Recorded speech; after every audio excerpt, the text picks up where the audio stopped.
তোমার 110 কোটি না 310 কোটি হোক, ইমানদার অল্পই অসংখ্য বেঈমানের মোকাবেলায় যথেষ্ট। আমার ছেলেরা যেদিন জাগবে, আমার নওজোয়ানরা যেদিন জাগবে, সেদিন ভারতের আব্বাও টিকবে না ইনশাআল্লাহ। আল্লাহ আমাদেরকে তৌফিক দান করেন, আল্লাহ আমাদেরকে হিম্মত দান করেন, আল্লাহ আমাদের যুবকদেরকে আগামীর ইসলামের জন্য কবুল করে নেন। আগামীর স্বপ্ন দেখি আমরা তোমাদেরকে নিয়ে ইনশাআল্লাহ। আমি চলে যাই, কোনো সমস্যা নাই। আনিসুর রহমানের রক্তে জমিন ভেসে যাক, কোনো অসুবিধা নাই। এমন 2, 4, 10, 50 জনের রক্ত ঝরলে কিচ্ছু হবে না, ওই রক্তে ঈমানের পতাকা উড়বে ইনশাআল্লাহ। আল্লাহ তৌফিক দান করেন। কোরআনুল কারীমের মধ্যে আছে, আল্লাহ তাআলা বলেন, ফাবাশশির ইবাদ আল্লাযীনা ইসতামিউনাল কওলা ফায়াত্তাবিউনা আহসানা। আল্লাহ তাআলা বলেন, হে নবী, আপনি আমার ওই বান্দাদেরকে জান্নাতের সুসংবাদ দিয়ে দেন যারা মনোযোগ দিয়ে কথা শোনে, অতঃপর কোরআন সুন্নাহর অনুসরণ করে। আগে তো মনোযোগ দিয়ে শুনে, এরপরে কি করে? অনুসরণ করে। আল্লাহ তাআলা বলেন তাদেরকে জান্নাতের সুসংবাদ দিয়ে দেন। এজন্য এটা অনেক বড় একটা আমল। আল্লাহর কথা মনোযোগ দিয়ে, দিল দিয়ে, আন্তরিকতা নিয়ে শুনতে হয়। কোরআনুল কারীমের মধ্যে আছে, আল্লাহ তাআলা বলেন, ওয়া ইযা কুরিআল কুরআনু ফাসতামিউ লাহু ওয়া আনসিতু লাআল্লাকুম তুরহামুন। যখন তোমাদের সামনে আল্লাহর কোরআন পড়া হয়, তো আল্লাহ তাআলা বলেন, তোমরা যারা শ্রোতা, তোমাদের 2টা কাজ। 1 নাম্বার ফাসতামিউ লাহু, তোমরা মনোযোগ দিয়ে শোনো। 2 নাম্বার হলো ওয়া আনসিতু, এবং একদম চুপ থাকো। লাআল্লাকুম তুরহামুন, আল্লাহ তাআলা বলেন, তাহলে নিশ্চিত তোমাদের উপরে আল্লাহ তাআলার রহমত বর্ষিত হবে। কি করলে? মনোযোগ দিয়ে শুনলে। আর কি করলে? চুপ থাকলে। রহমত বর্ষিত হবে মানে কি? তাফসীরে রুহুল মাআনিতে আছে, রহমত বর্ষিত হবে মানে হলো আল্লাহ তাআলা তোমাকে আল্লাহর হুকুম পালনের তৌফিক দান করবেন, আল্লাহর ইবাদত করার যোগ্যতা দিবেন। এজন্য যে কেউ আল্লাহর কথা দিল দিয়ে শুনে, আল্লাহ তাকে ধীরে ধীরে আল্লাহর হুকুম পালনের তৌফিক দেয়। এটাও কিন্তু অনেক বড় ইহসান। আল্লাহ দয়া না করলে বান্দা আল্লাহর ইবাদত করতে পারে না। আল্লাহ দয়া না করলে বান্দা আল্লাহকে ডাকতেই পারে না। আল্লাহ যদি এই জিহ্বা না দিতেন, কথা বলার যোগ্যতা না দিতেন, তো আল্লাহকেই বা ডাকতাম কিভাবে? এজন্য আল্লাহ তাআলার তৌফিক চাইতে হয়। হাদিসের মধ্যে আছে, আমাদের প্রিয় নবী সাল্লাল্লাহু আলাইহি ওয়াসাল্লাম 5 ওয়াক্ত নামাজের পরে, ফরজের নামাজের পরেই তিনি সালাম ফিরাইবার পরপরই কয়েকটা বিশেষ দোয়া পড়তেন। এর মধ্যে একটা দোয়া হলো যে একটা কথা নবীজি 3 বার বলতেন। একটা দোয়া, এক দোয়াই 3 বার বলতেন প্রত্যেক নামাজের পরে, ফরজের সালাম ফিরাইবার একটু পরেই। সেটা কি? আল্লাহুম্মা আইন্নি আলা যিকরিকা ওয়া শুকরিকা ওয়া হুসনি ইবাদাতিক। আল্লাহ, আপনার জিকির, আপনার কৃতজ্ঞতা এবং আপনার ইবাদত সুন্দরভাবে আদায় করার জন্যে আপনি সাহায্য করেন। এই যে গুরুত্বপূর্ণ বিষয়, যে আপনি দয়া করেন যেন আপনার জিকির ভালোভাবে করতে পারি, আপনি দয়া করেন যেন আপনার শুকর আদায় করতে পারি, আপনি সাহায্য করেন যেন আপনার ইবাদত সুন্দরভাবে করতে পারি, সুন্দরভাবে করতে পারি। শরীরটাই সুস্থ নাই, নামাজ পড়ব সুন্দরভাবে কেমন? শরীরটাই ভাই, পাওটাই ভাঙ্গা, তো সেজদা দিব কিভাবে? তার মানে আল্লাহ তাআলার দয়া, আল্লাহ তাআলার ইহসান, আল্লাহ তাআলার মেহেরবানি ইবাদত আদায়ের জন্যও জরুরি। এই দোয়াটা নবীজি 3 বার পড়তেন প্রত্যেক 5 ওয়াক্ত নামাজের পরে, ফরজের পরে। হাদিসের মধ্যে আছে, একজন বিখ্যাত সাহাবী ছিলেন হযরত মুআজ ইবনে জাবাল রাদিয়াল্লাহু তাআলা আনহু। এই সাহাবীকে নবীজি একদিন, হযরতে মুআজ ওনার হাত ধইরা নবীজি ওনাকে বললেন, ইয়া মুআজ ইন্নী উহিব্বুক, আমি তোমারে খুব ভালোবাসি। সাহাবীকে বলতেছে, আমি তোমারে খুব পছন্দ করি। তো এই পছন্দের দাবিতে বলতেছি, তোমারে আমি মহব্বত করে বলতেছি, লা তানসা হাযা দুআ, এই যে দোয়াটা, আল্লাহুম্মা আইন্নি আলা যিকরিকা ওয়া শুকরিকা ওয়া হুসনি ইবাদাতিক, আল্লাহ আপনার জিকির, আপনার শুকর, আপনার ইবাদত ভালোভাবে করার জন্য সাহায্য করেন। নবী নিজে ওই সাহাবীকে বলতেছেন, শোনো, তোমার আমি খুব ভালোবাসি, তুমি এই দোয়াটা পড়তে কখনোই ভুলো না। ওই সাহাবীকে বলছে, তুমি সব সময় এই দোয়াটা পড়ো। এই তাইলে দেখেন নবী সাল্লাল্লাহু আলাইহি ওয়াসাল্লাম নিজে আল্লাহ তাআলার কাছে ইবাদতের জন্য সাহায্য চাইতেন। তো এই জন্যই বললাম, আল্লাহর কথা মনোযোগ দিয়ে শুনতে হয়। মসজিদে জুমার বয়ান, 5 ওয়াক্ত নামাজের পরেও যদি ইমাম সাহেব একটু কোনো কথা বলে, জুমার নামাজে যদি বয়ান করে, এরকম মাহফিলের বয়ান, ওলামায়ে কেরামের নসিহত, বিভিন্ন মাদ্রাসার বয়ান, ইসলাহি মজলিসের বয়ান, দাওয়াত ও তাবলীগের সাথীদের বয়ান, কোন আল্লাহওয়ালার বয়ান, তো যখনই করে আল্লাহর কথা বলে দিল দিয়ে শুনতে হয়, মনোযোগ দিয়ে শুনতে হয়। জনপ্রিয়তা, কারো ব্যক্তিগত একটু খ্যাতি, এগুলো ফালতু বিষয়। জনপ্রিয়তা কোনো মূল বিষয় না। মূল বিষয় হলো আল্লাহর কথার প্রতি মনোযোগী হওয়া। মনে করেন আমারে 1 কোটি মানুষ চিনে, তো আপনার লাভ কি? আমারে চিনলে আপনার লাভ কি? আমি একবার মনে করেন সারা বাংলাদেশের জনপ্রিয়, তো কিছে আপনার ফায়দা কি? কথা বোঝেন নাই আমার ছেলেরা? তোমরাও বুঝতে শেখো ভাই, তোমার ফায়দা কি সেটা বলো। আর আমারে সারা পৃথিবী চিনলে তোমার লাভ কি? তুমি তোমার ইবাদতের কথা বলো, তোমার নিজের জিন্দেগির কথা বলো। আমারে কে চিনে না চিনে তো তুমি কি করবা? চিনলেই কি, না চিনলেই কি? সবাই চিনলে আল্লাহ যদি গ্রহণ না করে, তো কুকুরের সমান মর্যাদাও নেই, কুত্তার মর্যাদাও নেই। আল্লাহ গ্রহণ না করবে তো চিনলেই কি আর না চিনলেই কি? কোরআনুল কারীমের মধ্যে 25 জন নবীর নাম আছে, তো নবী রসুল মোট 25 জন। কথা বলেন না? তো বাকিদের নাম কই? হাদিসের কিতাবের মধ্যে সর্বোচ্চ তারিখে, ইতিহাসের কিতাবে আরবি, একসাথে 313 জন বদরি সাহাবীর নাম আছে। আরো যদি সব মিলায় 2-4-5 হাজারের নাম সর্বোচ্চ হইতে পারে, তো সাহাবী কি 5,000? তো বাকিদের নাম? বিদায় হজ্জের মাঠে আরাফাতের ময়দানে আল্লাহর নবী সাল্লাল্লাহু আলাইহি সাল্লাম 1.25 লক্ষ সাহাবীর সামনে ভাষণ দিয়েছেন, তো ওনাদের নাম কই? ওনাদের নাম তো কেউ জানে না। এই পৃথিবীতে যে কয়জন আউলিয়া কেরামের নাম কিতাবের মধ্যে আছে, এই ওনারাই তো আউলিয়া কেরাম নাকি? এই কয়জনই তো। সারা পৃথিবীতে এই 1,500 বছরের ভিতরে বুজুর্গ শুধু আব্দুল কাদের জিলানী, জোনায়েদ বাগদাদি, বাইজিদ বোস্তামি, এই 3-4 জনই নাকি? তো বাকিদের নাম কই? বাকিদের নাম কই? নাম নাই এরকমই বেশি। কথা বুঝেন নাই? পৃথিবী জানে না, পৃথিবী চিনে না, এমন মানুষই বেশি, এমন মানুষই বেশি। এই বাংলাদেশে এমন অসংখ্য হাজার হাজার আলেমে দ্বীন আছে যারা বাহরুল উলুম, যারা ইলমের সাগর, মহাসাগর, কিন্তু বক্তা না। তারা কি না? বক্তা না, ওয়াইজ না, নীরবে নিভৃতে 30 বছর 50 বছর বুখারী শরীফের হাদিস, রাসূলুল্লাহ সাল্লাল্লাহু আলাইহি সাল্লামের হাদিস সবকের মধ্যে ছাত্রদেরকে নীরবে পড়াইতেছে। পৃথিবী কেউ চিনে না, হাসরের ময়দানে সবাই দেখবে উনি বাদশাহ, উনি বাদশাহ। এজন্য দোস্ত আমার, বন্ধু আমার, আল্লাহর কথার দিকে মনোযোগী হওয়া, আল্লাহর কথার দিকে মনোযোগী হওয়া, আল্লাহর কথার দিকে মনোযোগী হওয়া। কোরআন শরীফে আছে হযরত মুসা আলাইহিস সালামকে আল্লাহ তাআলা বলছেন তুর পাহাড়ে প্রথম যেদিন কথা বলে, সেদিন আল্লাহ তাআলা বলছেন আনা আখতারতুকা ফাসতামি' লিমা ইউহা। মুসা, তোমাকে এখানে কথা বলার জন্য আমি বাছাই করছি, তোমারে আমি পছন্দ করছি। এখন আমি যা ওহী করব, যা বলবো, আমার কথাগুলো ফাসতামি', মনোযোগ দিয়ে শোনো। এজন্য প্রিয় বন্ধু আমার, বাপ আমার, ভাই আমার, নওজোয়ান সাথী, এটা মনে রেখো যে আল্লাহ তাআলা আমাদেরকে বাছাই করে এখানে বসাইছে।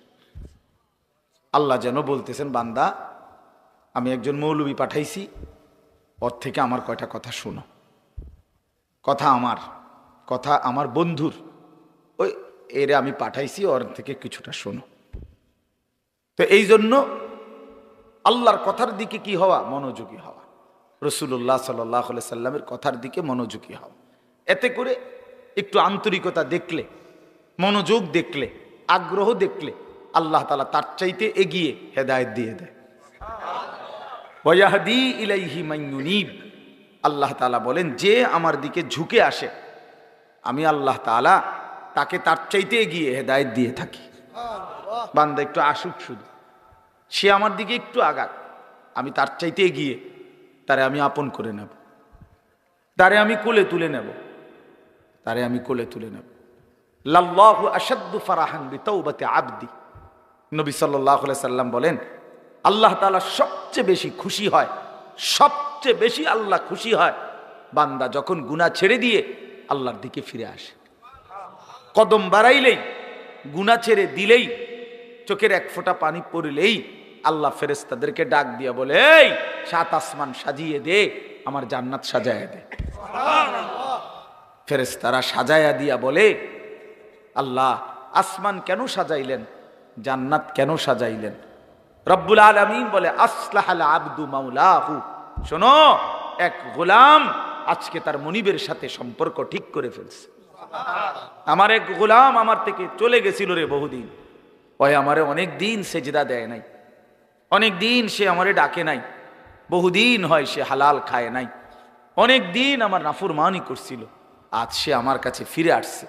আমার বান্দা তওবা করছে, আমার বান্দা নিজের ভুল বুঝতে পারছে, পেছনের গুনাহ ছেড়ে দিয়েছে, আগামীতে করবে না ওয়াদা দিছে। এই জন্য আমি এই খুশিতে আসমান সাজিয়ে দিলাম, জান্নাত সাজিয়ে দিলাম। এই জন্য বান্দা যখন আল্লাহর দিকে ফিরে আসে, ঝুঁকে আসে, আল্লাহ তাআলা ভীষণ খুশি হয়, ভীষণ খুশি হয়। ইন আতাইতানি লাইলান আতাইতুকা লাইলান ওয়া ইন আতাইতানি নাহারান আতাইতুকা নাহারান। হাদিসে কুদসি এটা। আল্লাহ বলে, বান্দা তুমি যদি গুনাহ নিয়ে মাগফিরাতের জন্য রাত গভীরে আসো, আমি মাগফিরাত নিয়ে, রহমত নিয়ে রাত গভীরেই তোমার কাছে আসো। ওয়া ইন আতাইতানি নাহারান আতাইতুকা নাহারান, তুমি যদি দিনের আলোতে আসো মাফ চাইতে, আমি মাগফিরাত নিয়ে দিনের আলোতেই আসব। তুমি আসবে যখন, আমি আসবো ঠিক তখন, ঠিক তখন আমি আসবই তোমার কাছে, আমি আছি বান্দা। ওয়া নাহনু আকরাবু ইলাইহি মিন হাবলিল ওয়ারিদ, আমি তোমার গর্দানের রগ, যেটা ছিঁড়ে গেলে তোমার মৃত্যু, সেই শাহরগ গর্দানের রগ, এর চাইতেও আমি তোমার কাছে। তুমি একটা ডাক দাও, আমার আরশে আজিম নড়ে উঠবে। ফাইজা সাআলাকা ইবাদি আন্নী ফাইন্নী করিব, আল্লাহ বলে আমার বান্দা যখন আমার কাছে কিছু চায়, আমারে ডাক দেয়, হাত পাতে, আমি আল্লাহ একদম কাছে। উজিবু দাওয়াতাদ দাঈ ইযা দাআনি, বান্দা যখনই ডাক দেয় আমি তখনই তার ডাকে সাড়া দেই, সাড়া দেই। জিন্দেগির সব প্রয়োজন আল্লাহর কাছ থেকেই চাওয়া উচিত। দুর্ভাগ্য এক জাতি আমরা এমন মুসলমান হয়ে গেলাম যারা নিজেদের কোনো প্রয়োজনে আল্লাহর কাছে চাওয়ার অভ্যাস আমাদের নাই। আল্লাহর কাছে চাওয়ার অভ্যাস খুব কম, খুব দোয়া করার মানসিকতাই আপনাদের মধ্যে কম। ও শুধু ড্রাইভার টোকায়, ড্রাইভার মানে হুজুর, হুজুর কেবল হুজুর টোয়া, হুজুর দিয়া দোয়া করানো, হুজুর দিয়া। আরে ভাই, হুজুর দিয়ে দোয়া করানো নিষেধ না, হুজুর দোয়া করবে ঠিক আছে, কিন্তু নিজের আহাজারি, নিজের চোখের পানি, নিজের কান্না, নিজের আরজি নিজেই আল্লাহর কাছে পেশ করা উচিত। বান্দার কাকুতি মিনতি আল্লাহর খুব পছন্দ, আল্লাহর খুব পছন্দ, আল্লাহ তাআলার খুব পছন্দ। হাদিসে আছে বুখারীতে, ফাওয়াল্লাহি লা ইয়ামাল্লাল্লাহু হাত্তা তামাল্লু, নবীজি বলছেন আল্লাহর কসম উম্মত, তোমরা চাইতে চাইতে আল্লাহর কাছে ক্লান্ত হয়ে যাবে, কিন্তু রব্বে করিম দিতে দিতে একবারও ক্লান্ত হবেন না। লা ইয়ামাল্লাল্লাহ, তিনি ক্লান্ত হবেন না। তুমি চাও বান্দা, বারবার বলো, বারবার বলো, বারবার বলো। এজন্য বাপ নিজেদের সব প্রয়োজন আল্লাহর কাছে বলবেন। রাসূলুল্লাহ সাল্লাল্লাহু আলাইহি সাল্লাম বলছেন, হাত্তা শিরাকানা আলাইক, তোমার জুতার স্যান্ডেলের যে ফিতা, স্যান্ডেলের ফিতাটাও যদি ছিঁড়ে যায় তাহলে সেটাও তুমি আল্লাহর কাছে বলো। স্যান্ডেলের ফিতাটা ছিঁড়ে গেল আল্লাহকে জানাও, মাওলা আমার একটা ছোট্ট মুসিবত হয়ে গেছে, আমার ফিতাটা স্যান্ডেলের ছিঁড়ে গেছে। এরে ভাইয়া এইখানে এটা বুঝবেন না, বাংলাদেশের মাটি তো স্বাভাবিক, এই সময় স্যান্ডেলের ফিতা ছিঁড়ে গেলে তেমন অসুবিধা নেই, কিন্তু আরাফাতের ময়দানে স্যান্ডেলের ফিতাটা ছিঁড়ে গেলে তাইলে টের পাওয়া যাবে স্যান্ডেল কারে কয় আর ফিতা কারে কয়। বুঝেন নাই? হ্যাঁ, মসজিদে হারাম থেকে হোটেলে যাইবার সময় যদি স্যান্ডেল হারায় যায় তখন বোঝা যায় স্যান্ডেল কত দাম, স্যান্ডেল কত দাম। মনে হবে যেন পায়ের তালুটা পুইরা গেছে, এত গরম, এত গরম। এই জন্য আল্লাহ তাআলা বান্দার ছোট থেকে ছোট বিষয়েও রাসূলুল্লাহ সাল্লাল্লাহু আলাইহি সাল্লাম সবক দিছেন আল্লাহর কাছে চাইতে। তো ঠিক আছে, আমি মূল কথাটা এটাই বলতে চাইছিলাম যে মনোযোগ চাই, আন্তরিকতা দরকার। এই যে মোবাইলটা আসলে নিষেধ করার মূল কারণ এইটা, মানে মোবাইলটা হাতে থাকলে দিল বসে না, মনোযোগ আসে না, এটা আমার অভিজ্ঞতা। অর্থাৎ এটা যতক্ষণ হাতে থাকে রেকর্ডের জন্যই হোক, ভালো আমার বয়ানই রেকর্ড করলো, কিন্তু এতে ক্ষতি হয়। অর্থাৎ তার দিলের মধ্যে শুধু এটাই থাকে যে মোবাইলে উঠতেছে কিনা, তাই এটা তখন আর তার নিজের জন্য অন্তরে আল্লাহর কথা বসে না, দিল জমে না। আরেকটা বড় ক্ষতি হয় কি, বড় ক্ষতি হলো ঠিক বরাবর পিছনে ডানে বামে যারা, তাদেরও নজর ওইটার দিকে পড়ে, তাহলে ওই বেচারারও কি বসে না, দিল বসে, অনেক ক্ষতি হয়। এই জন্য এইটুকু সময়, 1 ঘন্টা হোক অল্প সময় হোক, যদি নিজেকে মোবাইল থেকে আলাদা করে আল্লাহর কথা দিল দিয়ে শোনা যায়, এই ছেলেদের মধ্য থেকেই, এই মানুষগুলোর মধ্য থেকেই ধীরে ধীরে আল্লাহ তাআলা অসংখ্য মানুষকে পরিবর্তন করে দিবেন। আল্লাহ তাআলা আপনাদের সবাইকে উত্তমভাবে কবুল করে নেন। সবাই মনোযোগী হইলে ইনশাআল্লাহ বরকত হবে। আল্লাহ আমাদেরকে তৌফিক দান করেন। কোরআনুল কারীমের 30 নম্বর পারা, কোরআনুল কারীমের 102 নম্বর সূরা, সূরাটা ছোট্ট সূরা, 102 নম্বর সূরা, 30 নম্বর পারা। সূরাটার নাম হলো তাকাসুর। এই সূরার আমি তেলাওয়াত করছি। সূরাটার মধ্যে মোট 8টা আয়াত, শুধু 8 আয়াত, ছোট সূরা। ইনশাআল্লাহ অল্প একটু সময়ের মধ্যে আমি এই সূরাটার সংক্ষিপ্ত তরজমা এবং তার সাথে প্রাসঙ্গিক অল্প কয়েকটা কথা বলি। আল্লাহ আমাদেরকে তৌফিক দেন। সবাই আন্তরিকভাবে শুনেন। আবারও অনুরোধ করতেছি, ডানে বামে কথা বইল না ভাই, নওজোয়ান ছেলে তোমরাও মনোযোগ দিয়ে শুনো বাপ, আল্লাহ তোমাদেরকে বরকত দিবে। এই সূরাটার একটা ফজিলত হলো, এই সূরার 8টা আয়াত মাত্র। প্রিয় নবী সাল্লাল্লাহু আলাইহি ওয়াসাল্লাম বলছেন, যে ব্যক্তি এই সূরা তাকাসুর একবার তেলাওয়াত করবে তো আল্লাহ তাআলা তাকে 1000 আয়াত তেলাওয়াত করার সমপরিমাণ সওয়াব দান করবে। তার মানে এই সূরাটা কোরআনুল কারীমের প্রায় 6 ভাগের 1 ভাগ, 1/6, মানে 6 ভাগের 1 ভাগের সমান প্রায় এই সূরায়ে তাকাসুর। এই সূরাটা আল্লাহ তাআলা কেন নাজিল করলেন, একটা ছোট্ট কথা শানে নুজুল বুঝলে আপনি বুঝবেন কেন নাজিল করলেন। রাসূলুল্লাহ সাল্লাল্লাহু আলাইহি ওয়াসাল্লামের জামানায় মক্কার সবচেয়ে গুরুত্বপূর্ণ, ওই ছেলে বেটা এখানে কথা বলবা না, যাও থেকে, অপদার্থ কোথাকার বেটা, কই তোমরা স্বেচ্ছাসেবক কোথায় মিয়া, এতটা অনুরোধ করলাম এতক্ষণ ধরে, কাকে বুঝাইলাম এতগুলো কথা, তোমরা সবগুলো ছেলে যারা স্বেচ্ছাসেবকের কার্ড লাগাইছো ভাই, তোমরা দায়িত্ব পালন করো, সওয়াব হবে তোমাদের এটা। জি বাবা শুনেন, আপনারা মনোযোগ দেন। রাসূলুল্লাহ সাল্লাল্লাহু আলাইহি সাল্লাম উনি মক্কায় থাকাকালীন মক্কার সবচেয়ে বড় গোত্রের নাম ছিল কুরাইশ। এটা আপনারা জানেন কিনা? নবীজির বংশই হলো কি এই কুরাইশ বংশ। তো এটা হলো মূল বংশের মূল গোড়া, একটা বড় গোড়া। বাকি এর অধীনে আরো ছোট ছোট গোত্র ছিল, শাখা। কথা বুঝছেন? আমার দাদা ধরেন মূল ছিল আমগো বাড়ি, তো এখন দাদার বাপ চাচারা 4 জন, মানে আমার দাদার ছেলে। তো এখন ওনাদেরও সংসার বড় হয়ে যাওয়াতে আমার জ্যাডার বাড়িও একটা নামে পরিচিত, আমগো বাড়িও একটা নামে পরিচিত, এমন হয় না? আলগা আলগা হয়ে গেছে, এখন বড় ফ্যামিলি। জ্যাডারও মনে করেন 6-7 জন সন্তান, তাদের ছেলে পেলে নাতি নাতনি মিল্লা, তারা এক বাড়ি, আমরা এক বাড়ি, কিন্তু যদিও আমার দাদার বংশ আমরা এরকম আর কি। তো কোরাইশের অনেক শাখা গোত্র ছিল, কোরাইশের অধীনে আবার ছোট ছোট গোত্র। এদের একটা অভ্যাস ছিল, এরা প্রতিনিয়ত অবসর হইলেই তারা নিজেদের মধ্যে তর্ক বিতর্ক করত, নিজেদের অর্থ সম্পদ ক্ষমতা প্রভাব প্রতিপত্তি সন্তানাদি বংশধর কার কদ্দুর বেশি দুনিয়ার ফুটাঙ্গিরি এগুলা নিয়ে মাতব্বরি করত, অহংকার করতে আর বলতো, হিসাব দিত। হ্যাঁ বেটা আমার চাচা এই, আমার স্বাস্থ্য ভাই একজন ডিসি, একজন এসপি, একজন হেই, আমরা বলে না এরকম মানুষ।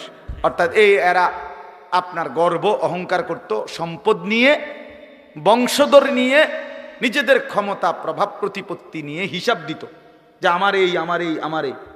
তো আরেক গোত্রের লগে যার লগে তর্ক করত তারাও বলতো বেটা আমগোই তান আছে, আমগো এই আমগো হেই, তো এগুলা তারাও বলতো। এর মধ্যে এক দুইটা গোত্র ছিল, বনু আব্দে মানাফ কোরাইশের একটা শাখা গোত্র, আরেকটা হলো বনু সাহাম, এরাও একটা শাখা গোত্র। এই দুই গোত্রের লোকদের মধ্যে একদিন তুমুল এই নিয়ে তর্ক লাগছে, ভীষণ তর্ক।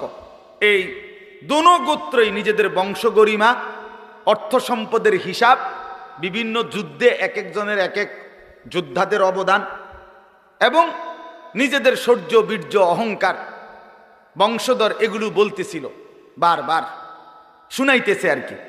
হেরাও কইতেছে, বনু সাহাম বনু আব্দে মানাফ, দোনো পক্ষ বলতে বলতে অবস্থা দাঁড়াইছে এই, ওই বনু সাহাম গোত্র যারা তারা দেখছে যে হিসাবে বনু আব্দে মনাফের সংখ্যা বাইরে গেছে, মানে বেশি হয়ে গেছে। এগো যা যা নাম দাম যা কইছে, যার যেই ক্ষমতা যার যেই অবস্থা, এতে করে এরা কমে যাইতেছে, হারিয়া যাইতেছে। কারা? বনু সাহাম গোত্র। তো এরা করছে কি, তখন এই বনু সাহাম গোত্র যখন দেখতেছে হেরে যাচ্ছে ওদের থেকে, এইবার তারার আর জীবিত লোক যারা, তারার আর হিসাব দিয়া পারতেছে না, মানে হেরার লগে কুলাইতেছে না। তো হেরা বলতেছে দিগাও, কই? কবরস্থানে আসো। কই আসো? কবরস্থানে আসো। হ্যাঁ বেটা কবরস্থানে আয় বেটা, মরে গেলে কিছে, আমরা মরা গুলোর হিসাব লো। এবার আমার যে চাচা মারা গেছে আমি কি আসছিল জানো নি বেটা, যেটা কি আসছিল এই গেছে এবার কোথায়? কবরস্থানে গেছে, মানে মরা মানুষ সহ। যে বেচারা মরে গেছে তারও শান্তি নাই। এইবার সে কবরস্থানে তারা মানে দেখাইয়া মৃত মানুষদের হিসাব দিয়া নিজেদের বড়াই করতে শুরু করছে। কথা বুঝছেন কিনা বলেন? অথচ জীবিত শেষ করে শেষ পর্যন্ত পৌঁছে গেছে কবরস্থানে। মৃত মানুষদেরকে নিয়েও দুনিয়ার এই গর্ব অহংকার বড়াই, ক্ষমতার বড়াই, সম্পদের বড়াই, বংশের বড়াই, পরিবার জনগণের বড়াই এই করতেছিল, এইটা করতেছে। এমনকি মৃত মানুষদেরকে পর্যন্ত টেনে আনছে। এই অবস্থায় তাদের এই দিবানিশির এই তর্ক, এর মধ্যে যখন এই গোত্রটা বেশি বাড়াবাড়ি করলো, মানে কি করলো যে জীবিতদেরকে দিয়ে না ফাইরা শেষ পর্যন্ত কই গেল? কবরস্থানে গেল।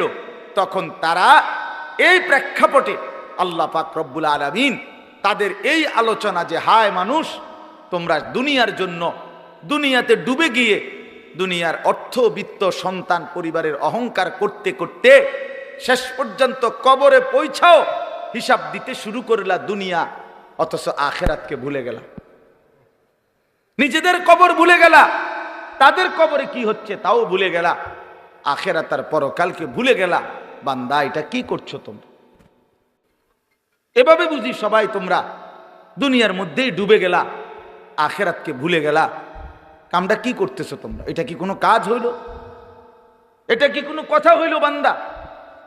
এই আল্লাহ তাআলা তখন এই অবস্থার প্রেক্ষাপটে কোরআনুল কারীমের এই সূরাটি আল্লাহ তাআলা নাজিল করেছেন। সূরাটির নাম কি? তাকাসুর। বলেন তো সবাই, 102 নম্বর সূরা। কত নম্বর? 30 নম্বর পারা, 102 নম্বর সূরা। শুনলে ভালো বাপ, আপনি যদি আগের থেকে সিদ্ধান্ত নেন আপনি বুঝতেন না, তো আপনি জীবনেও বুঝতেন না। আর যদি আপনার দিলে থাকে আল্লাহর কথা আমার জন্য বুঝার জন্য, আল্লাহর কসম, আপনি যদি একেবারে গণ্ডমূর্খ হন, টিপসই দেন, নামও লিখতে পারেন না, আল্লাহর কসম কোরআন আপনার জন্য সহজ। প্রিয় ভাই, তোমরা যারা স্কুলে পড়ো, কলেজে পড়ো, বন্ধু আমার, তোমাদের যতগুলো বই পড়ছো তার চাইতেও কোরআন সহজ। কোরআন সহজ। কোরআনুল কারীম তোমার বাংলা, অঙ্ক, ইংরেজি, পদার্থ, জীববিজ্ঞান বইয়ের চাইতেও সহজ। সহজ বুঝার জন্য আল্লাহ তাআলা সহজ করে দিয়েছেন। ওয়ালাকাদ ইয়াসসারনাল কুরআনা লিযিকর ফাহাল মিন মুদ্দাকির। আল্লাহ তাআলা বলে, বান্দা শুনো, আমি অবশ্যই কোরআনকে বুঝার জন্য, শেখার জন্য, পড়ার জন্য, তেলাওয়াতের জন্য, তাফসীরের জন্য, ব্যাখ্যার জন্য, এমনকি আমল করার জন্য আমি আল্লাহ কোরআনুল কারীমকে সহজ করে দিয়েছি। ফাহাল মিন মুদ্দাকির, কে আছো উপদেশ গ্রহণকারী, আমার কোরআন থেকে কিছু নিবা। আল্লাহ ডাক, ওহ মালিক যেন ফেরিওয়ালা, কুদরতি ভাবে আল্লাহ যেন ডাক দিচ্ছে, বান্দা এই আমি এক কোরআন নাজিল করেছি, 23 বছরে আমার বন্ধুর কাছে তোমাদের জন্য সব কিছু বলে দিয়েছি, একদম সহজও করে দিয়েছি। কে আছো তোমরা এখান থেকে উপদেশ নিবা? কে আছো তোমরা এখান থেকে জিন্দেগি গঠন করবা? কে আছো এখান থেকে জীবনের পুঁজি নিবা? কে আছো এখান থেকে দুনিয়ার কর্তব্য বুঝে নিবা, আখিরাতের দায়িত্ব বুঝে নিবা? আল্লাহ যেন ডাকতেছে, ফাহাল মিন মুদ্দাকির, কে আছো তোমরা, কে আছো, আসো। কোরআনুল কারীমে বন্ধু, ইয়া আইয়ুহাল্লাযীনা আমানু, হে ঈমানদারগণ, হে ঈমানদারগণ, হে মুমিনগণ, আল্লাহর কসম বাপ 89 বার, 8, 9, 89, মোট 89 বার আল্লাহ তাআলা আমাদেরকে ডাক দিয়েছেন, হে মুমিনগণ, হে মুমিনগণ, হে ঈমানদার। আচ্ছা, একটাবার ইনসাফের সাথে যুবক ভাই তুমি ভাবো, আর কতবার ডাকলে তোমার মালিক তুমি নামাজ পড়তা? 89 বার তোমার মালিক তোমারে ডাকছে, আর কতবার বললে তুমি সেজদা দিতা? আয় আফসোস। 80 বারের চাইতে বেশি বার আল্লাহ তাআলা বলছে, আকিমুস সালাহ, আকিমুস সালাহ, আকিমুস সালাহ, নামাজ পড়ো, নামাজ পড়ো, নামাজ পড়ো, নামাজ পড়ো, নামাজ পড়ো, নামাজ পড়ো। আর কতবার বললে বন্ধু নামাজ পড়তেন? আপনারা যারা নামাজ পড়েন, নামাজ বয়সী অনেক লোক, যে মা নামাজ পড়ে না, যে বোন নামাজ পড়ে না, যে যুবক ছেলে, কিশোর ছেলে, তুমি মুসলমানের ঘরে জন্ম নিয়ে নামাজ পড়ো না, তোমার আল্লাহ তোমার কাছে জানতে চাচ্ছে। কোরআন শরীফের একটা স্পষ্ট আয়াত আছে, একটা আশ্চর্য কথা শোনো ভাইয়া। কোরআন শরীফে 29 নম্বর পারায় একটা সূরা আছে, সূরায়ে মুরসালাত। এই সূরাটার নাম কোরআনুল কারীমের, আমি বলতেছি পরে দেখলে কারো মন চাইলে, 77 নম্বর সূরা, কোরআনুল কারীমের 77 নম্বর সূরা। এই সূরাটার নাম হলো মুরসালাত। এই একটি সূরার মধ্যে 50টা আয়াত। ওই সূরাটার এই 50টা আয়াতের মধ্যে আল্লাহ তাআলা 10 বার, মানে 10টি আয়াত 10 বার একটা কথা বলছে, বারবার একই কথা 10 বার বলছে এক সূরা। কয়বার? কি? ওয়াইলুন ইয়াউমাইদিল লিল মুকাদ্দিবিন, ওয়াইলুন ইয়াউমাইদিল লিল মুকাদ্দিবিন, হে আমার মিথ্যাবাদী নাফরমান বান্দা, শোনো, সেদিন হাসরের ময়দানে তোমাদের জন্য জাহান্নাম। এই কথাইটা 10 বার বলছে এক সূরাতে। ওয়াইলুন ইয়াউমা, এই অপদার্থ, এই বেটা ফালতু বেটা, তুমি বেটা বাহিরে গিয়া ভিডিও করো বেটা, ফালতু ছেলে বেটা, যা বেটা। এমন 2-1 শ্রোতা না হলে কি হয়েছে বেটা? কেউ রে ছেড়ে দেওয়া যাবে না, সাফ কথা মিয়া। মুসলমানের এই সন্তান আমাদের সন্তান, এরা আমাদের ছেলে। 16 বছর, 14 বছর, 18 বছরের বাপ, মুসলমানের বাচ্চা লাগাম ছাড়া এক জিন্দেগি যাপন করতেছে। মা, বাবা, অভিভাবক, এলাকার মানুষ, কারো কোনো তত্ত্বাবধান বলতে কিচ্ছু নাই। একটা মোবাইল, আর ছেলেটা নিজে জন্তু জানোয়ারের মতো জিন্দিগি কাটাইতেছে। নিজের মতো খায়, নিজের মতো চুল রাখে, নিজের মতো জামা পরে, সারা রাত উলঙ্গ ছবি দেখে, অনলাইনে লাখ লাখ টাকা জুয়া খেলে, মেয়ের পিছনে ঘুরে উলঙ্গ দৃশ্য দেখে। এটা জানোয়ারের জিন্দিগি ছাড়া অন্য কোন জীবন হতে পারে না বেটা। এটা মানুষের বাচ্চার জীবন নয়, এটা মুসলমানের সন্তানের জীবন নয় বেটা। মুসলমান এত পাগল না, মুসলমান এত ছাগল না। আজকে আমি জুমার নামাজে যাইতেছি, আমার এলাকার বাজার, গরু বাজার, আমি নিজ চোখে দেখছি, আল্লাহর কসম আমার নিজ চোখে দেখছি, ছাগল বাজারের মধ্যে যে ছাগলটি উঠছে, ওমা ৩-৪টা মানুষ রূপী ছাগল একটা ছাগলটির ভিডিও করতে আছে। ওইটা কি ছাগল? তোরে কি কামড়াইছে? তোরে কোন শয়তানে কামড়াইছে তোরে? তুই ছাগল উড়াস কীর্তি বলে? একের কসম আল্লাহ আমি নিজ চোখে দেখছি। আপনি বলেন না, ইনসাফের কথা বলো ভাই, তোমরা বলো ভাই, এটা কি? এই গরু বাজারের ছাগল, এগুলো তুই ছাগল, তুমি এক ছাগল না? তুমি এগুলো কেন উঠাচ্ছ? এতটুকু এহসাস, এতটুকু বিবেক তো থাকবে। আমি কি করছি, আমি কি করছি সারাটা দিন? এটা কি জীবন মিয়া? সারাটা দিন মোবাইল, সারাটা দিন নারী, ছবি, নাচ, গান, উলঙ্গ দৃশ্য, সারাটা রাত জিনা ব্যভিচারের দৃশ্য। হায় রে মুসলমানের বাচ্চা, হায় রে বাপ, কে তোরে আল্লাহ চিনাইবে? বাপ, কে তোরে মালিক চিনাইবে? ৩৬৫ দিনে, খোদার একটা বছরে তুমি কোনোদিন ফজরের নামাজ পড়ো না বন্ধু। কেউ কি নাই তোমার যে তোমারে মনে করাই দিবে যে তোমার একজন আল্লাহ আছে, কবর আছে, আখিরাত আছে? আহা, মা কোথায়, বাবা কোথায়? কেউ তার প্রতি কোনো মায়া নাই।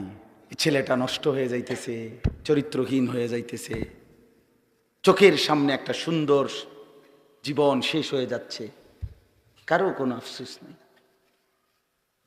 আফসোস নেই। নারী দেখতে দেখতে, ছবি দেখতে দেখতে, বন্ধুদের আড্ডা দিতে দিতে ছেলেটা শেষ হয়ে যাইতেছে। আমরা বুঝি না বাপ, তোমগো চেহারা দেখলেই তো বোঝা যায়, চুল দেখলেই তো বোঝা যায়, তোমাদের সুরত দেখলেই তো বোঝা যায় কয়জন নামাজ পড়ো আর কয়জন পড়ো না। বোঝা যায় না বাপ? বেনামাজি দেখলেই তো চিনা যায় বন্ধু, বেহায়া দেখলেই তো চিনা যায়, দুশ্চরিত্র দেখলেই তো চিনা যায়, অসভ্যরে দেখলেই তো চিনা যায়, নির্লজ্জ বেহায়াকে দেখলেই চিনা যায়। আহা, বহুতই আফসোস, আপনারা জানেন না এটা। বয়স্ক বাবাদেরকে বলছি, আজ মুসলমানের মা বাপ সবাই ব্যস্ততা হলো খাট পালং, সোফা, ফার্নিচার, ইট বালু সিমেন্ট টাইলস, এই নিয়ে ব্যস্ত। ঘর সাজাচ্ছে, ফার্নিচার বানাইতেছে, আসবাব কিনতেছে, মজার মজার বাজার করতেছে, 10 আইটেমের রান্না হচ্ছে, খাচ্ছে, ফুর্তি করতেছে। বাকি টাইম কেউ, বয়স্ক চাচারা চা দোকানে টেলিভিশন, মা বোনরা ঘরের মধ্যে টেলিভিশন, আর মুসলমানের সন্তান প্রত্যেকে একটা একটা মোবাইল নিয়ে অবসর কাটাইতেছে। খালাস, এরই নাম মুসলমান? এটাই মুসলমানের মহল্লা? এটাই আমাদের জিন্দিগি? এখানেই শেষ আমরা? তো বলতেছিলাম, আল্লাহ তাআলা বলছে, বান্দা ফাবিআইয়ি হাদিসিন বাদাহু ইউমিনুন, এই কথাটা বলতেছিলাম যে এই সূরা মুরসালাতের মধ্যে আল্লাহ তাআলা 10 বার বলছে ওয়াইলুন ইয়াউমাইদিল লিল মুকাদ্দিবিন, তোমরা যারা মিথ্যাবাদী, নাফরমান, পাপী, শোনো, তোমাদের জন্য সেদিন জাহান্নাম। এই 10 বার বইলা, আমার ভাই, আমি যে কথাটা বলতে চাচ্ছি, প্রিয় সন্তান, আমার ছেলেরা আমার, শোনো বাপ, আল্লাহ তাআলা লাস্ট কথাটা, সূরাটা শেষ করছে একটা কথা বইলা শেষ, ফাবিআইয়ি হাদিসিন বাদাহু ইউমিনুন। আল্লাহ বলছে, আমার বান্দা এরপরে আর কেমনে বললে, আর কতবার বললে, আর কোন কথা বললে, আর কোন কিতাব নাজিল করলে তুই আমার বান্দা, তুই আমার কথা শুনতি? আমি বুঝলাম না বান্দা। আর কেমনে বললে বুঝতি? 89 বার ডাক দিয়েও তোর কলিজাটা নরম করতে পারলাম না। 80 বারের চাইতে বেশি বার নামাজের কথা বলেও তোর দিল নরম করতে পারলাম না। এক সূরাতে 10 বার তোকে 50 আয়াতের মধ্যেই 10 বার বলে তোরে জাহান্নামের ভয় লাগাইতে পারলাম না।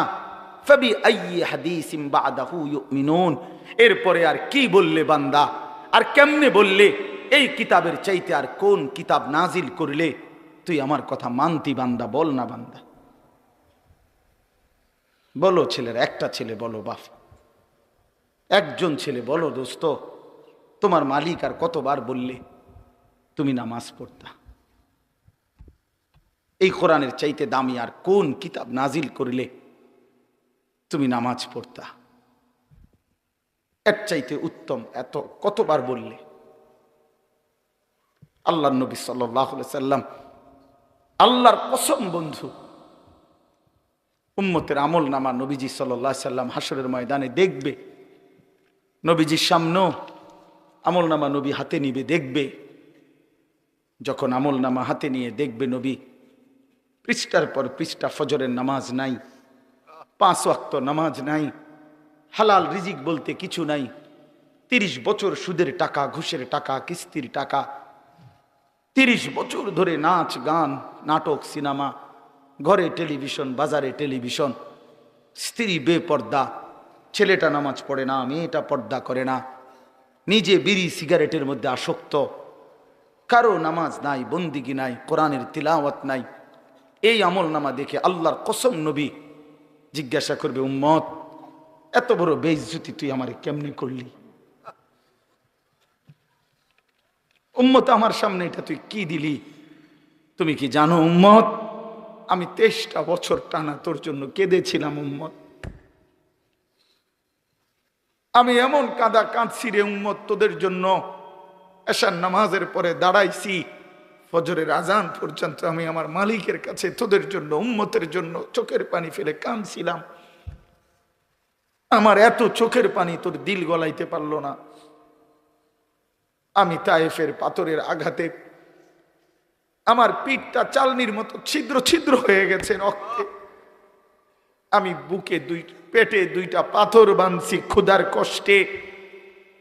আমি উহুদের দান শহীদ করা রক্তে উহুদের ময়দানে পড়েছিলাম বেহুশ হয়ে। আমার ঘরের চুলায় 3 মাস রান্নার জন্য কোনোদিন চুলায় আগুন জ্বলে নাই।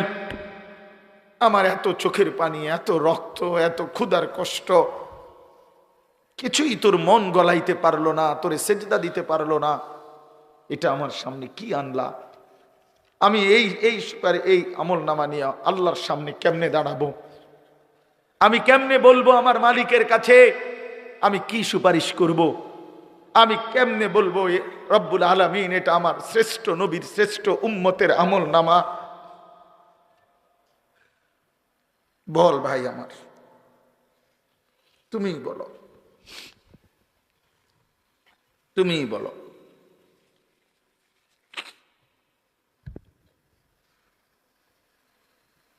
এত বিপুল পরিমাণ মুসলমান আমরা, 92% চাইতে বেশি মুসলমান আমরা, অথচ তারপরেও ইসকনের উগ্র হিন্দু সন্ত্রাসীরা আমার মুসলমান ভাইয়ের জবাই করে ফেলছে, রক্ত লাল করে ফেলছে জমিন। এতটা সাহস এই জমিনে কেমনে হলো? আমাদের ঈমান কোথায়? আমাদের হিম্মত কোথায়? আমাদের আওয়াজ কোথায়? এজন্য দোস্ত আমার, ছেলেরা, এই বন্ধুর কথা মনে রাখো। আর যদি কোনোদিন বলতে নাও পারি তো আজ বললাম, যদি সুযোগ না পাই তো একবারই বললাম। ফিলিস্তিনের মুসলমান আজীবন রক্ত দিবে, তুমি আজীবন মোবাইল টিপবা, এটা কোনো জীবনের শেষ কথা না।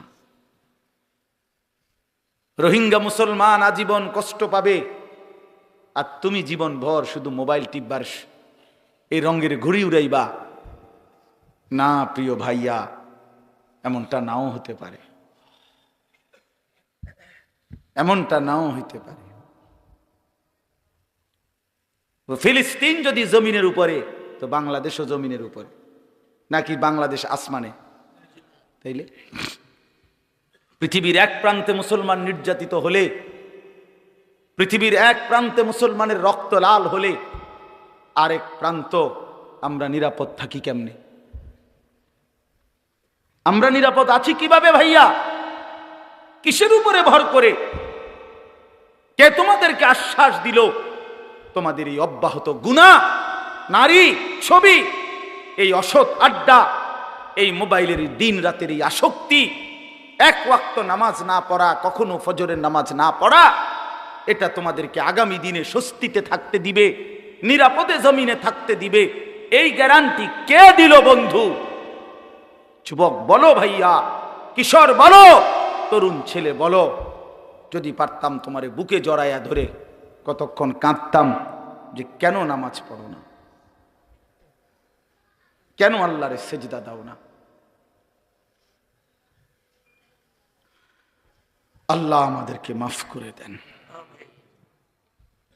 আমার কথা হলো, আমরা চিল্লাইয়া যাই যে কয়দিন হায়াত আছে, সুযোগ আছে, তোমার 110 কোটি না 310 কোটি হোক, ইমানদার অল্পই অসংখ্য বেঈমানের মোকাবেলায় যথেষ্ট। আমার ছেলেরা যেদিন জাগবে, আমার নওজোয়ানরা যেদিন জাগবে, সেদিন ভারতের আব্বাও টিকবে না ইনশাআল্লাহ। আল্লাহ আমাদেরকে তৌফিক দান করেন, আল্লাহ আমাদেরকে হিম্মত দান করেন, আল্লাহ আমাদের যুবকদেরকে আগামীর ইসলামের জন্য কবুল করে নেন। আগামীর স্বপ্ন দেখি আমরা তোমাদেরকে নিয়ে ইনশাআল্লাহ। আমি চলে যাই, কোনো সমস্যা নাই। আনিসুর রহমানের রক্তে জমিন ভেসে যাক, কোনো অসুবিধা নাই।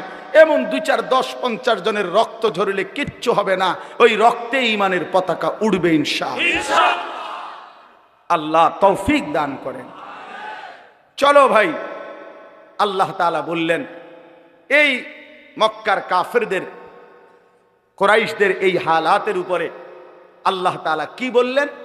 আল্লাহ তাআলা বললেন আলহাকুমুত তাকাসুর। এইবার তর্জমা শুনেন, তাইলেই কথা শেষ। আল্লাহ তাআলা বললেন আলহাকুমুত তাকাসুর হাত্তা জুরতুমুল মাকাবির। আল্লাহ বলেন, হায় বান্দা, কি করলা?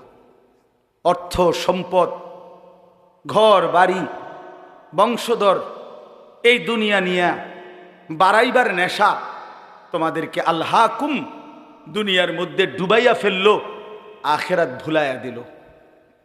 এই আলহাকুম শব্দের অর্থ দুইটা, শাগালাকুম, আনসাকুম। এক অর্থ হইল তাকাসুর শব্দের অর্থ হলো বাড়ানোর নেশা। এই কথাটা বুঝছেন? কিসের নেশা?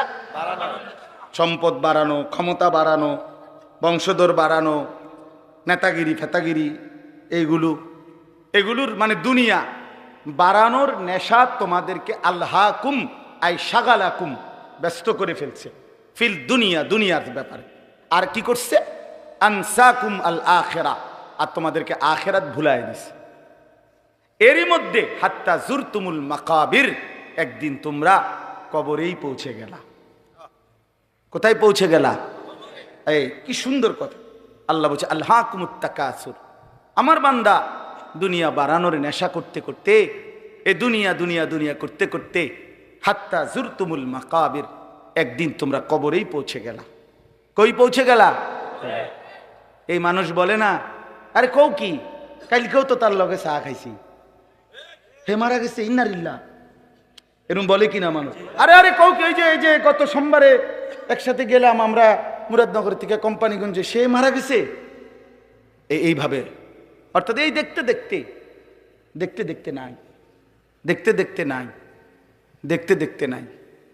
আল্লাহ বলেন একদিন এই দুনিয়া দুনিয়া করে করে অর্থ বিত্ত, টাকা পয়সা, ঘর বাড়ি দালান, দেখবা দোতলার ছাদের কাম বাকি, 3 তলার আস্তর বাকি, খাট এখনো দোকানে বেটা এখনো দেয় নাই, হ্যাঁ, সোফা বানানি শেষ হয় নাই, বিল্ডিং এর ইট গাঁথা শেষ হয় নাই, এখনো সবগুলো টার্গেট পূরণ হয় নাই।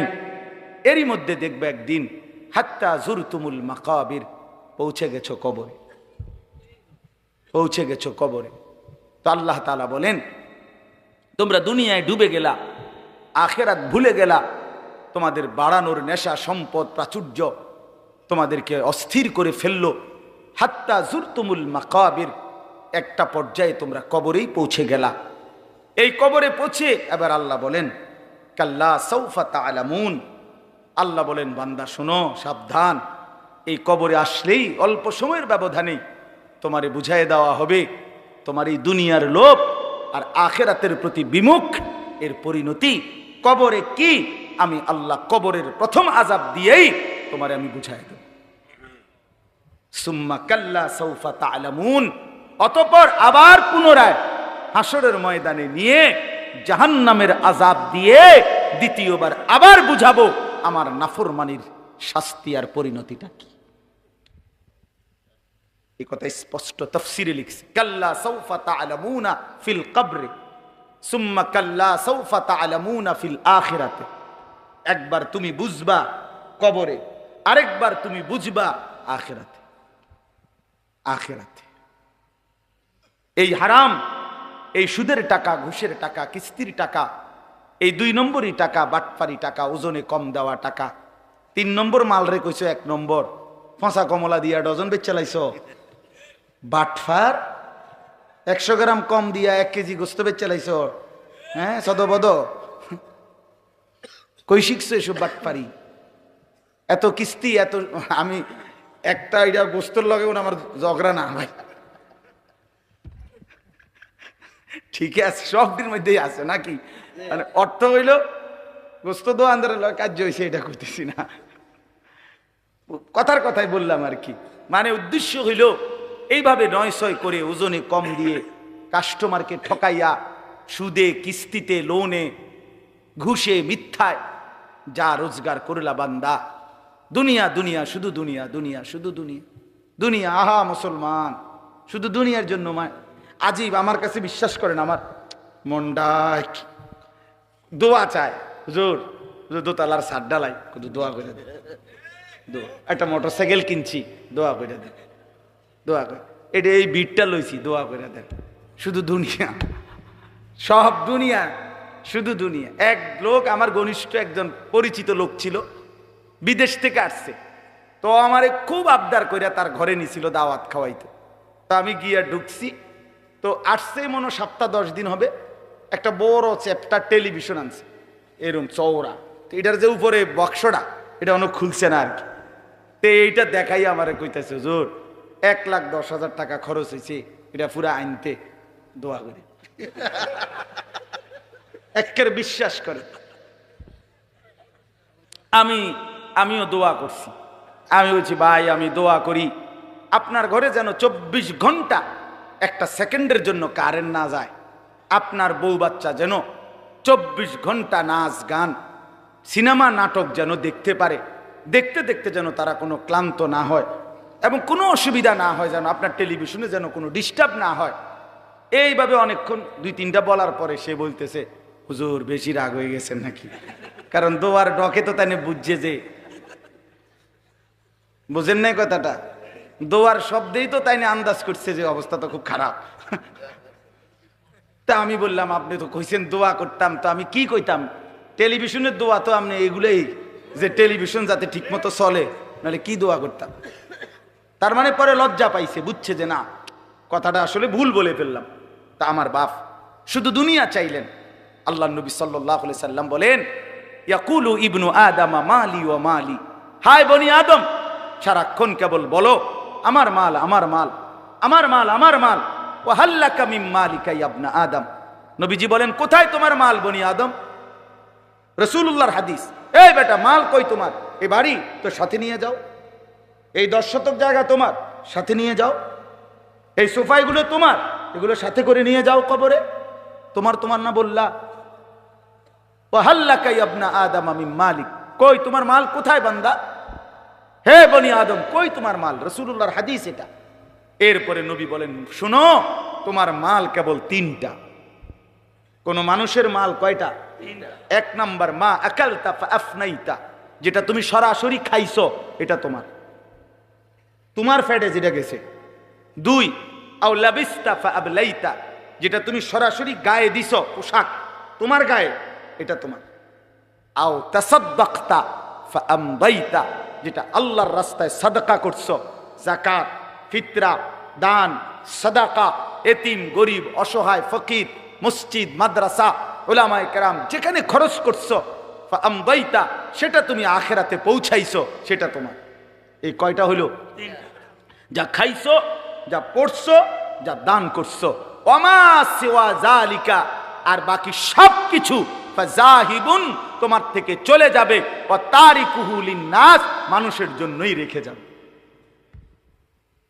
কি অসাধারণ হাদিস, কি সুন্দর নবী বুঝাই দিয়েছেন। রাসূলুল্লাহ সাল্লাল্লাহু আলাইহি সাল্লাম বলেন, লাউ আন্না লি ইবনি আদামা ওয়াদিয়াম মিন যাহাবিন, নবীজি বলেন কোন বনি আদমকে যদি একটা পাহাড় স্বর্ণ দেওয়া হয়, লা আহাব্বা আন ইয়াকুনা লাহু ওয়াদিয়ানে, সে চাইবে দুইটা পাহাড় স্বর্ণ। ওয়ালান ইয়ামলা আফাহু ইল্লা তুরাব, এরপরে নবীজি বলেন শোনো, তার মুখ ভরবে না, নাফরমানের দুনিয়া লুভির মুখ ভরবে না, পেট ভরবে না, ইল্লা তুরাব, কবরের মাটি দেওয়া পর্যন্ত। তার মুখে যখন কবরের মাটি পুরাবে, তখন তার পেট ভরবে, মুখ ভরবে। ওয়ালান ইয়ামলা আফাহু, তার মুখ ভরবে না, ইল্লা তুরাব। এই জন্য বাপ আল্লাহ তাআলা বললেন, আলহাকুমুত তাকাসুর হাত্তা যুরতুমুল মাকাবির, দুনিয়ার লোভ, দুনিয়ার লোভ, আখিরাত থেকে ভুলে যাওয়া, এটা তোমাদেরকে দুনিয়া ব্যস্ত করে দিল, আখিরাত ভুলে দিল। একদিন তোমরা কবরস্থানে পৌঁছে জানতে পারবা তোমাদের এই নাফরমানির পরিণতি কি, আবার হাসরের ময়দানে জানতে পারবা। আমার ভাই, এজন্য কবরের আযাব বড় বেশি ভয়ানক, বড় বেশি ভয়ানক। আল্লাহর নবী সাল্লাল্লাহু আলাইহি সাল্লাম বলেন, তিনটা প্রশ্নের জবাব যে কবরে দিতে পারবে না, নবীজি বলেন আল্লাহ তাআলার পক্ষ থেকে বলা হবে, ফাফরিশুহু মিনান নার ওয়ালবাসুহু মিনান নার ওয়াফতাহু লাহু বাবান ইলান নার। এই ফেরেশতারা, নাফরমানের কবরে জাহান্নামের বিছানা বিছিয়ে দাও, জাহান্নামের পোশাক পরিয়ে দাও, জাহান্নাম বরাবর দরজা খুলে দাও। এই হলো এক, ফেরেশতারা এটা করবে। দুই নাম্বার, আল্লাহর নবী সাল্লাল্লাহু আলাইহি সাল্লাম বলেন, ওয়ায়ুদাইয়াকু লাহু কবরুহু, দুই নম্বরে প্রিয় বন্ধু আমার, আল্লাহ রসুল বলছে কবর তারে একটা চাপ দিবে, কবরের মাটি সংকীর্ণ হয়ে যাবে, ডান পাশের মাটি বাম দিকে, বাম দিকের মাটি ডান দিকে, এভাবে চলবে। আল্লাহ রসুল খোদার কসম বাফ, আমি যদি সামনে যাইতে পারতাম তাহলে বলতাম তোমার কাছে। আল্লাহ নবী সাল্লাল্লাহু আলাইহি সাল্লাম বলছে, উম্মত, কবর এত জোরে চাপ দিবে নাফরমানকে, ডান পাশের হাজরের পাজরের এই হাড্ডি, এগুলা ভাঙ্গা বাম দিকে ঢুকে যাবে, বাম দিকের গুলো ডান দিকে ঢুকবে। কিভাবে? নবীজি বলছে, হাত্তা তাখতালিফা আদলাউহু। আমাদের উস্তাদ আমগরে মাদ্রাসায় পড়াইবার সময় বুঝাইছিলেন যে নবী বলছেন এইভাবে দুই আঙ্গুল এগুলো যেমন একটা আরেকটার মধ্যে ঢুকে যায়, আল্লাহর কসম পাজরের হাড্ডি এ পাশের গুলো এই পাশে এইভাবে ঢুকে যায়। প্রিয় বন্ধু আমার, ভাবতে শিখো। তিন নাম্বার, রাসূলুল্লাহ সাল্লাল্লাহু আলাইহি সাল্লাম বলেন, ওয়ায়ুদরাবু লাহু, একজন ফেরেশতা আসবে তার কবরে। ফেরেশতা দুই গুণের অধিকারী, একজন ফেরেশতা আসবে নাফরমানের কবরে। গুণটা কি? ওহুয়া আ'মা ওয়া আসাম্মু, সে অন্ধ বধির। ওই ফেরেশতা কানেও দেখে না, চোখেও শোনে না। এই ফেরেশতা আইসা ইউদরাবু লাহু বিমিতরাকাতিন মিন হাদিদিন, লোহার একটা হাতুড়ি গুর্জ দিয়ে তারে একটা আঘাত করবে। দরবাতান বাইনা উযুনাইহি, দুই কান বরাবর। ফায়াসিহু সাইহাতান, নাফরমান একটা চিৎকার মারবে। ইয়াসমাউহা মান ইয়ালিহি ইল্লা সাকালাইন, মানুষ এবং জিন ব্যতীত আল্লাহর সমস্ত সৃষ্টি নাফরমানের চিৎকারটা শুনতে পাবে। ইলা ইয়াউমিল কিয়ামা, এভাবে কিয়ামত পর্যন্ত, এভাবে ইসরাফিলের ফু পর্যন্ত। বন্ধু আমার, রাসূলুল্লাহ সাল্লাল্লাহু আলাইহি ওয়াসাল্লামের জামানায় যারা কবরে, তারা আজ কত বছর?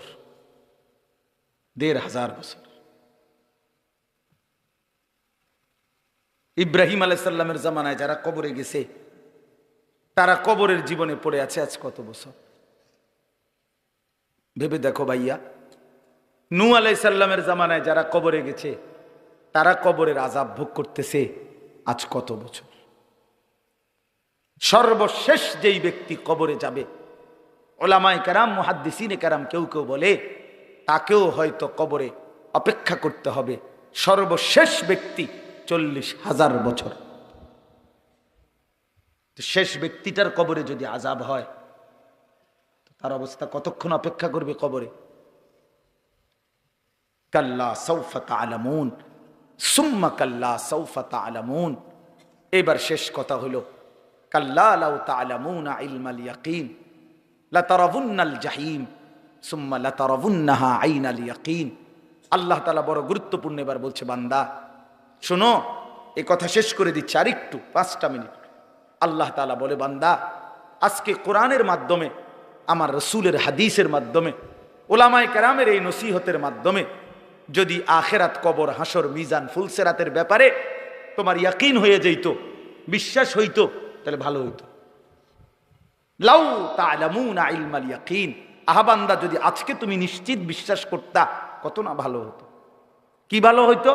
তাইলে এখন তো তুমি নামাজ পড়তে পারতা, হালাল খাইতে পারতা, হারাম থেকে বাঁচতে পারতা। কিন্তু যদি পাত্তা না দাও, গুরুত্ব না দাও, তো মনে রেখো লাতারাবুন্নাল জাহিম, অল্প সময় পরে একদিন হাসরের ময়দানে তুমি তোমার নিজ চোখে জাহান্নামকে দেখবা। কি দেখবা বলেন না? সুম্মা লাতারাবুন্নাহা আইনাল ইয়াকিন, সেদিন 2 চোখে দেখে নিশ্চিত হবা যে জাহান্নাম কতটা ভয়ানক। আর মনে পড়বে দুনিয়ার জিন্দেগির কথা। ওয়াজিআ ইয়াউমা ইদিন বিজাহান্নাম, আল্লাহ বলে হাসরের ময়দানে জাহান্নামকে ফেরেশতারা টেনে আনবে, আর মানুষগুলো তাকাইয়া জাহান্নামের আযাবের এক নজর দেখেই ইয়াউমা ইদিন ইয়াতাযাক্কারুল ইনসান, দুনিয়ার পুরা জীবনের কথাটা তার মনে পড়বে। ওয়া আন্না লাহু যিকরা, কিন্তু মনে পড়ে সেদিন আল্লাহ বলে, এই বান্দা মনে পড়ে কি লাভ হবে? বুঝবা তো নিশ্চিত, আজ বুঝলে ভালো হইতো। কিন্তু সেদিন হাসরের ময়দানে জাহান্নামকে দেখে তুমি আইনুল ইয়াকিন সুম্মা লাতারাবুন্নাহা আইনাল ইয়াকিন, তোমার চোখে দেখা জ্ঞান হইতো। আপনাদেরকে বুঝাই, এই যে এটা যে গ্লাস আপনারা সবাই দেখতেছেন, কথা বলেন না কেন? এই যে গ্লাসটা আপনারা দেখতেছেন, কি দেখতেছেন? সবাই নিশ্চিত তো? কেমনে এত নিশ্চিত হলেন? এই যে চোখে দেখতেছি, আপনি কইলেব নাকি হুজুর গ্লাস আন্তাজি, আমরা কি বেকুবনি? কথা বুঝেন নাই? তাহলে এটা কি নিশ্চিত তো? এই যে আইনুল ইয়াকিন, এই যে চোখে দেখা নিশ্চিত। তাহলে আমি এটারে 1 কোটি বার গ্লাস কইলেও তো হইতো না। এটা কি টিস্যু বক্স? তো আল্লাহ তাআলা বলে, বান্দা জাহান্নাম তো চোখে দেখবা, সেদিন তোমার নিশ্চিত জ্ঞান হবে যে এটাই জাহান্নাম, এটাই আমার আযাবের ঘর, এটাই আমার সামনের গন্তব্য। কিন্তু সেদিন তো লাভ হবে না, সেদিন তো লাভ হবে না। কিশোর ছেলে আমার, যুবক বন্ধু আমার, প্রিয় ভাই আমার, নষ্ট হইও না, চরিত্রহীন হইও না, দুশ্চরিত্র হইও না বন্ধু, অসৎ বন্ধুর পাল্লায় যাইও না, নারীর আসক্ত হইও না, মোবাইলের আড্ডা, জুয়ার আড্ডায় যাইও না বন্ধু। জীবনটা খুব কষ্ট হবে, এখনো আগামীতেও। সর্বশেষ কথা হলো সুম্মা লাতুসআলুন্না ইয়াউমা ইদিন আনিন নাঈম।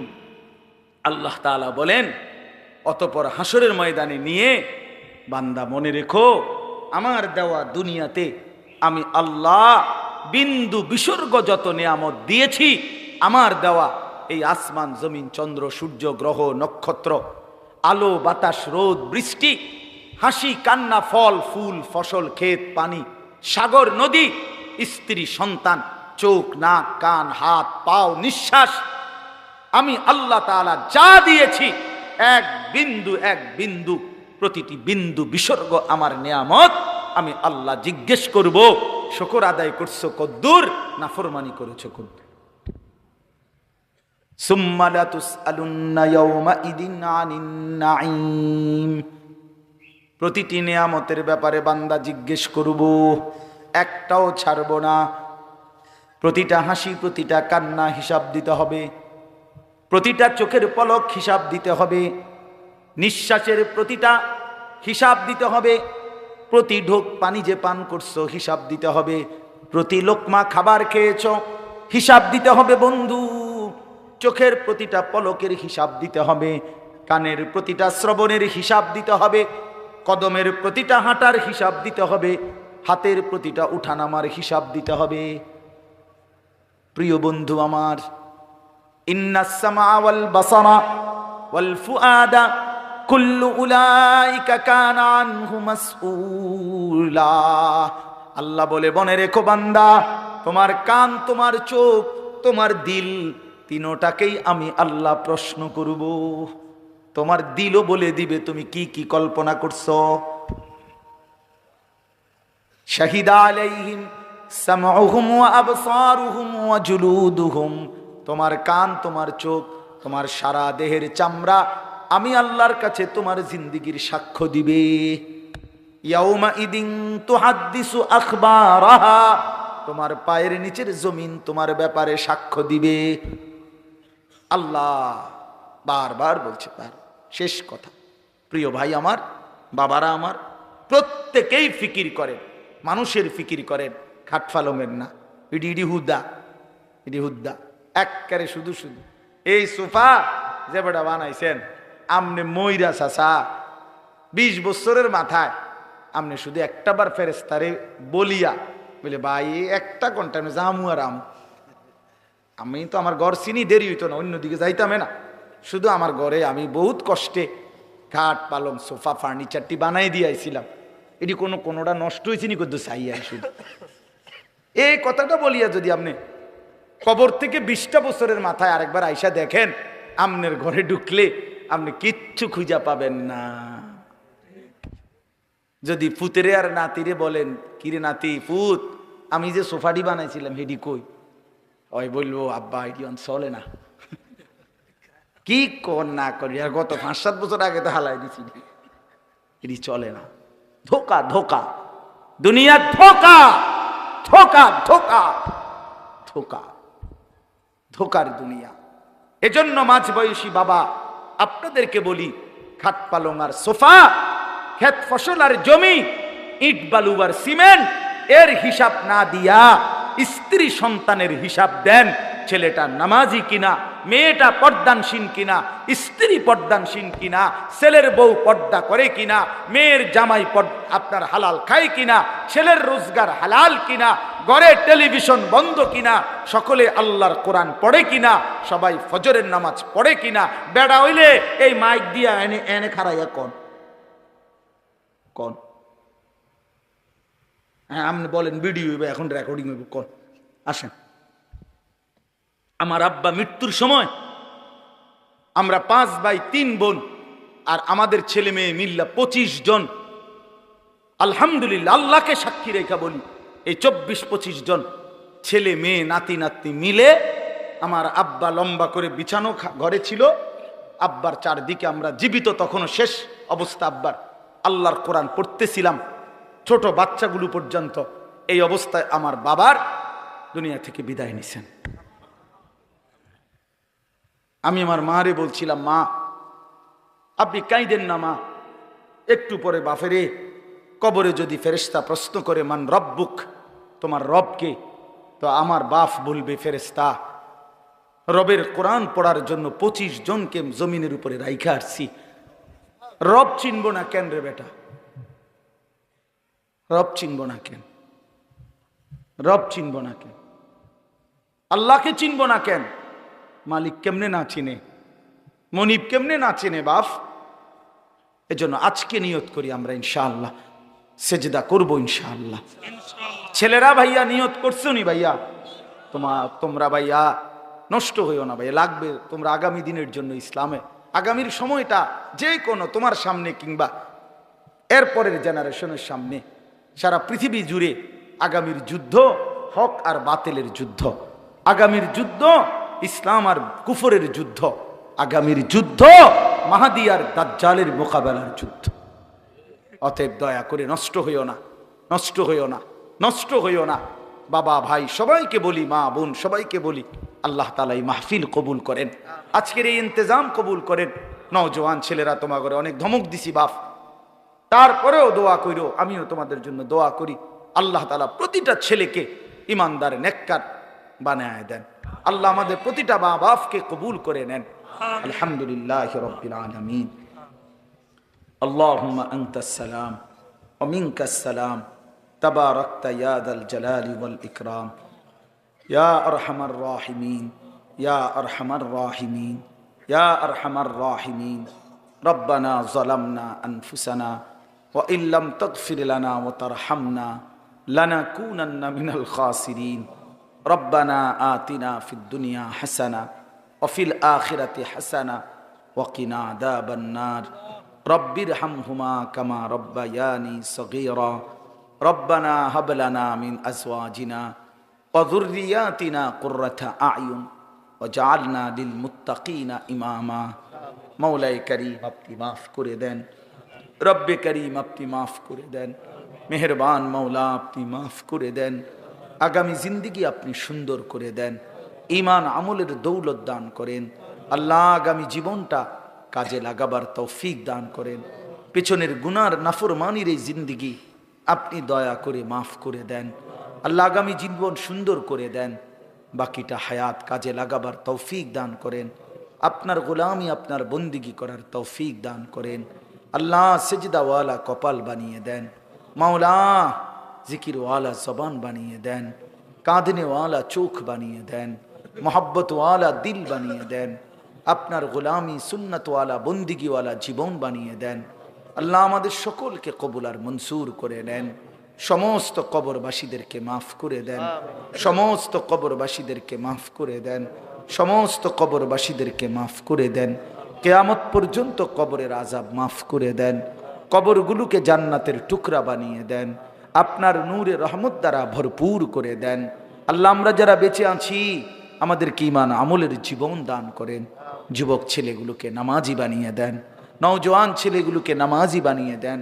আল্লাহ আগামীর ইসলামের জন্য এদেরকে কবুল করে নেন, কোরআনের জন্য এদেরকে কবুল করে নেন, ইসলামের জন্য আল্লাহ আপনি কবুল করে নেন। আল্লাহ ইসলামের জন্য জান বিলিয়ে দেওয়ার সৈনিক হিসাবে কবুল করে নেন। আল্লাহ মুসলমানের সন্তানকে ঈমান আমলের দৌলত দান করেন।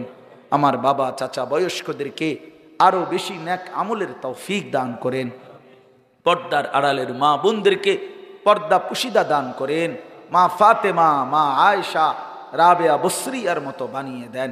আল্লাহ আজকের এই মাহফিল খানা কবুল করে নেন, মাহফিল খানা কবুল করে নেন, মাহফিল খানা কবুল করে নেন। নওজোয়ানদের এই আয়োজনে আপনি বরকত দান করেন। এলাকার সমস্ত মানুষের ভালোবাসার মাহফিল এটা আপনি কবুল করে নেন। একটা টাকা একটা বিন্দু সহযোগিতা যে করেছে, একটা হাসি দিয়েছে, একটা শব্দ বলে সহযোগিতা করেছে, আল্লাহ এমন প্রত্যেককে উত্তম বিনিময় দান করেন। অসুস্থ বিমারি যারা শিফা করে দেন, প্রত্যেকের কামাই রুজিতে হালাল বরকত দান করেন। হারাম থেকে বাঁচান মাওলা, হারাম থেকে বাঁচান মাওলা। বিবি বাচ্চাকে নেক জীবন দান করেন। ঘরে পরিবারে সকলকে নামাজি বানিয়ে দেন, চরিত্রবান বানিয়ে দেন। আল্লাহ সমস্ত প্রবাসী ভাইদেরকে বাবাদেরকে সহি সালামতে নিরাপদে রাইখেন মাওলা, ঈমান আমলের সাথে রাইখেন। আল্লাহ প্রত্যেককে কবুল আর মনসুর করেন। যার যত নেক মাকসাদ আছে পূরণ করে দেন। আল্লাহ যার যত পেরেশানি আছে দূর করে দেন। আল্লাহ আপনি কবুল করে নেন, আপনি কবুল করে নেন। আমার দেশকে নিরাপদ করে দেন, আমার দেশকে নিরাপদ করে দেন, আমার দেশকে নিরাপদ করে দেন। আল্লাহ আমরা ঈমান নিয়ে বাঁচতে চাই, আমরা কালেমা নিয়ে বাঁচতে চাই, আমরা ইসলাম নিয়ে বাঁচতে চাই, আমরা সেজদা দিয়ে বাঁচতে চাই, আমরা আজান দিয়ে বাঁচতে চাই। আল্লাহ আল্লাহ আপনি দয়া করেন, আপনি রহম করেন। আপনি আমাদেরকে একজন ন্যায়পরায়ণ শাসক দান করেন, একজন ন্যায়পরায়ণ শাসক দান করেন, একজন ইমামে আদেল দান করেন, একজন ইনসাফগার শাসক দান করেন। আর কোন জালেম চাপাইয়া দিয়েন না মাওলা, আর যেন আমরা জুলুমের শিকার না হই মাওলা। আল্লাহ শহীদ সাইফুল ইসলাম আলিফের রক্তে আল্লাহ যে জমিন ভেসেছে, আমরা এই জমিনে কালেমার বিজয় চাই মাওলা, আমরা ইনসানিয়তের বিজয় চাই মাওলা। আল্লাহ সাইফুল ভাইয়ের রক্ত আল্লাহ আপনি কবুল করে নেন, তার খুন আপনি কবুল করে নেন, তার পরিবারকে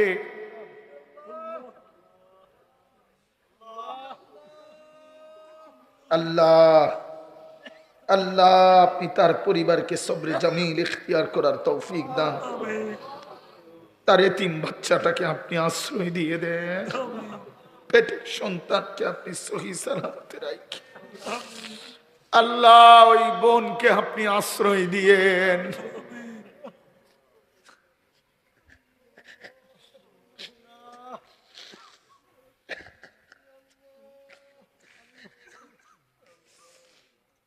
আল্লাহ আল্লাহ ভাই আমার জীবন দিয়ে গেল মাওলা। আল্লাহ আল্লাহ আপনি তাকে শহীদি মরণ দিয়েন, জান্নাতের সর্বোচ্চ মাকাম দান করিয়ে। আল্লাহ আমাদের প্রতিটা মুসলমানের, প্রতিটা মানুষের জান মাল ইজ্জত আবরুর নিরাপত্তা দিয়ে দেন। আল্লাহ আপনি দয়া করেন, আপনি দয়া করেন, আপনি দয়া করেন, আপনি দয়া করেন। সারা পৃথিবীর মজলুম মুসলমানদেরকে রেহাই দিয়ে দেন। গাজা, ফিলিস্তিন, লেবাননের মুসলমানকে বাঁচান মাওলা। আল্লাহ ইসরায়েলের ইহুদি বেঈমানদেরকে ধ্বংস করে দেন। আল্লাহ কালেমার পতাকা বিজয় দান করেন, ফিলিস্তিনের বিজয় দান করেন। আল্লাহ আপনি সবাইকে কবুল আর মনসুর করেন। আল্লাহ আমার শেষ ফরিয়াদ, আমার এই নওজোয়ান সন্তানদেরকে ফিরাই দিয়েন। আমি এটা ভিক্ষা চাইলাম, আমি এটা ভিক্ষা চাই। আমার এই যুবক ছেলেগুলোকে বদলে দিয়েন মাওলা। আমার সাথীদেরকে, আমার সন্তানদেরকে বদলে দিয়েন।